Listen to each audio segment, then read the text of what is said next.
In this segment, I'm going to be tackling the ring jello mold. This is a throwback recipe. You see gelatin desserts and also savory gelatin molds really having a heyday in the Depression era. It's a very popular thing. It's a nice way to use up fruit that's ripening quite quickly. Maybe juice that you have that you're not going to finish drinking on its own. If you get just unflavored gelatin as a base rather than a flavored jello, you can make it any flavor you want, which is nice. But this was a popular recipe, fairly economical for people to make, and certainly party worthy if you look at this. We're back, and today I'm going to be showing you how to make one of the classic Depression era cooking menu items, which is a jello mold or a gelatin mold of some kind. I'm going to use Knox gelatin. It's unflavored. This is in the baking aisle. There are 4 envelopes in here, and each separate envelope needs 1 cup of liquid of some kind in order to make the jello set, or the gelatin. I'm used to saying jello. So we're going to be using mango blend, not from concentrate, Lakewood juice, because it was on sale the other day, and that's what we have for our first layer, because I'm going to layer it. And then at the second layer, we're going to chop up these fruits and put a second layer in. And then in the third layer, we're going to be mixing some of this juice with a little bit of condensed milk and making it the third layer. All right. So first thing I'm going to do is pour out 2 cups, because I have 2 packs of jello I'm going to start with first. So there's 2. For some reason in this particular direction, you have to have a little bit of room temperature jello, or room temperature juice to mix the gelatin in while you're heating part of it. So there we have it. Turn this on. Okay.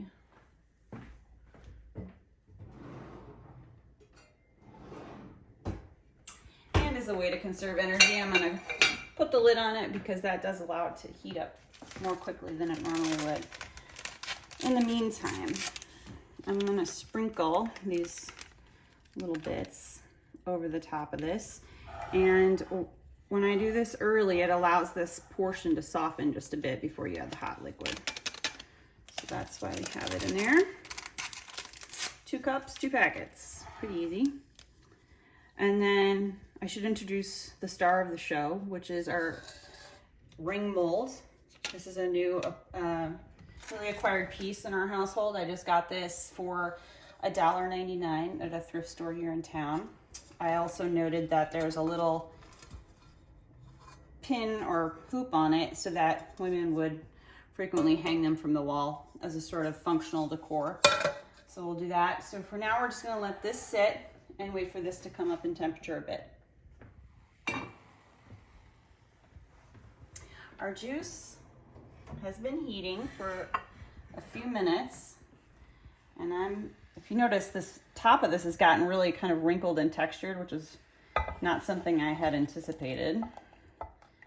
You do want to be careful if you do something like this that you don't splat up and burn your hand. That is not something you would desire.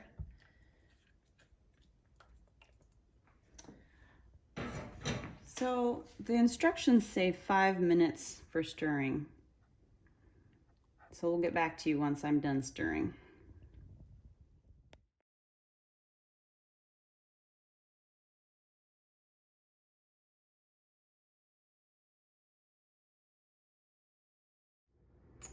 Midway through stirring, I decided to change to a whisk. I don't have absolute perfection in stirring this,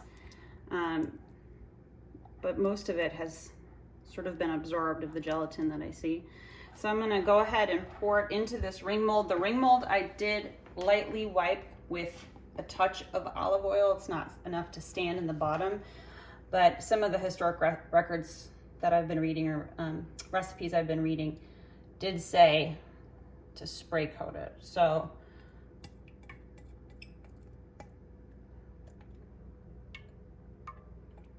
All right, so that's gonna be our first layer. We'll put this into the refrigerator, wait for about 45 minutes, and then we're ready to add our second layer. The Jell-O is almost set up in the refrigerator, so we're ready to start preparing our second layer.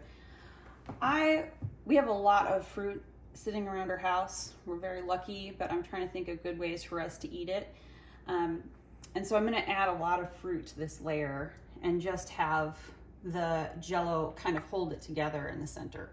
So I'm gonna try to get to about 2 cups of fruit because that is a 6-cup Jell-O mold ring. But for now, I'm just gonna cut up all my fruit.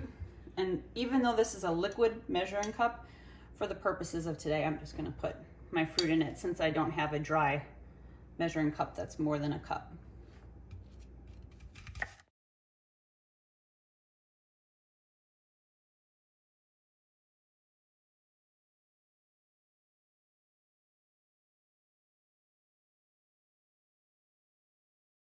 My fruit is cut up. I'm gonna make the second layer of my layered Jell-O dessert. This time I'm gonna have 1 cup of liquid, so I'm using, again, 1 of the packs.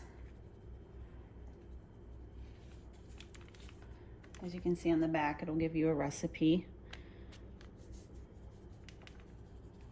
So 1 cup, 1 pack. That's nice if they have them divided in 4 like that. And I'm gonna heat up the rest. I should mention I decided that this would probably be pretty sweet as it is, so I cut this layer with half fruit juice, half water. And so we'll just wait for this to get hot and then we'll mix it in. Okay, it's been about 40 minutes later and here we go. Pretty solid, feeling good about that. This has been sort of softening, the gelatin has been softening when the remaining bit of juice. I don't have that much, but now we'll put in the hot. I made it a little bit hotter this time to see if I can't get that to dissolve a little more cleanly than it did. But here's where we stir. So I've been debating in my mind how to get the Jell-O and the fruit to sort of mesh. And I think the conclusion I've come up with, at least for the purposes of this video, is to put the fruit down first and then pour the Jell-O over the top. And as always, I've washed my hands several times, but just to say that explicitly, I do think when you're cooking at home, a hand makes a wonderful tool in the kitchen. So you can see this layer of juice might not completely cover our fruit. I'm okay with that. It's the first time I'm doing it, so I'm gonna take it easy on myself and make some mental notes if there's anything I find I wanna change. But I'll just sort of poke things a little bit so that the layer becomes kind of as flat as I can possibly make it. There we go. Looks pretty good. And then around that, I'll pour the rest of the Jell-O I just put together. Okay, and even though I have some fruit sticking up, I'm gonna make 1 more layer, which will cover that. So back into the fridge. Here we are, last layer. It's passing the test once again. I'm gonna open a can with a can opener. It seems like this is something I might want to explain since I did have an 18-year-old ask me about this, so it might not be something you've done before, but you just basically pierce the metal and twist. I sort of wait like that and then it pops up. If you go all the way, sometimes it'll pop down, but be careful because it is sharp. So I'm just going to use about a half cup of this. And what is that? That is condensed milk. Sweetened condensed milk, so it's a condensed milk product that's very sweet, hence its name. And because we have a lot of sugar from the juice and the fruit, I'm gonna cut that and still get the flavor, but cut it a little bit with water. And again, this might be something that I try and go, wasn't worth it, but I'm experimenting here. So. And that's just a tea kettle? That's just a tea kettle. And because I'm not paying attention, I didn't put my gelatin in first, so we're gonna see if it works if you don't let it soften first.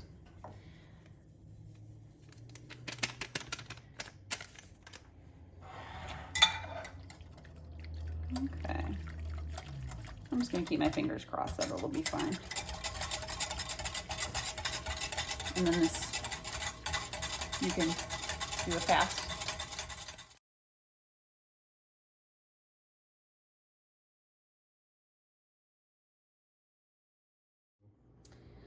So as you saw, I put down a layer of fruit. I selected the red fruit, which I had some grapes that I sliced, and pomegranate seeds. They're a little bit smaller, so I was hoping that they would be a little more even when I put in the Jell-O.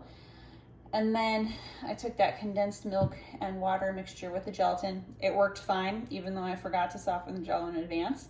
It all incorporated, and so now this is gonna go back in the refrigerator for about 45 minutes. Now is the moment that's the real high wire act in this segment. I have my Jell-O mold. It's been sitting, pretty set up. This is some warm water. I've never unmolded a Jell-O ring before, so this could be a disaster. It's sort of like a bundt cake. They can be very difficult. Let's see how much water this displaces. Oh, that's good. Okay, so I want to get it till it's just about at the top.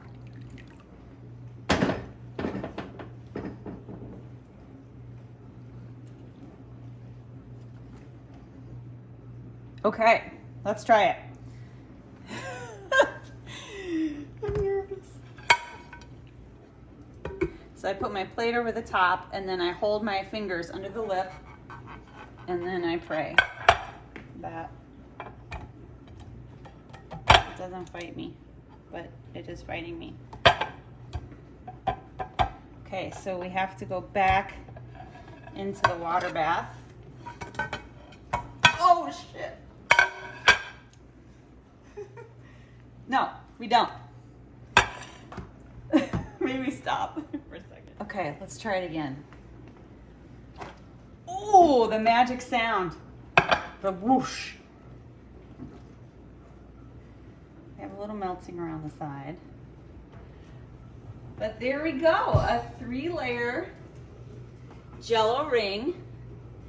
Just juice, half water, half juice, and half water, or 3/4 water, maybe 2/3 water, some ratio, and condensed milk.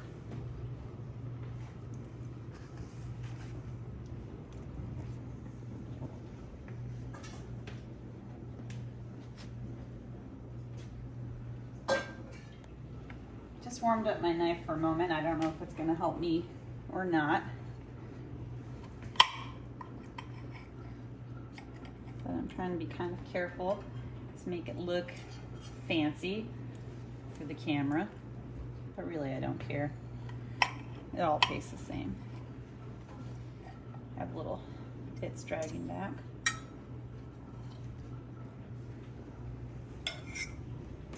So you can see the side view, lots of fruit in there, held together by the gelatin.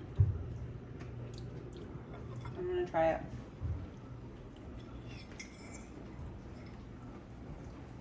These have a pretty bad rap.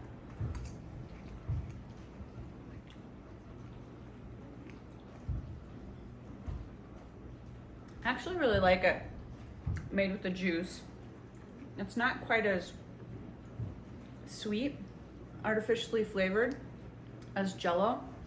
It's actually really nice, and I could see this being amazing in the summertime, depending on what you have, like a cold dessert at the end of the meal. I really like it. I really like the condensed milk layer. That adds a nice touch of kind of creaminess. Yeah, I'm happy.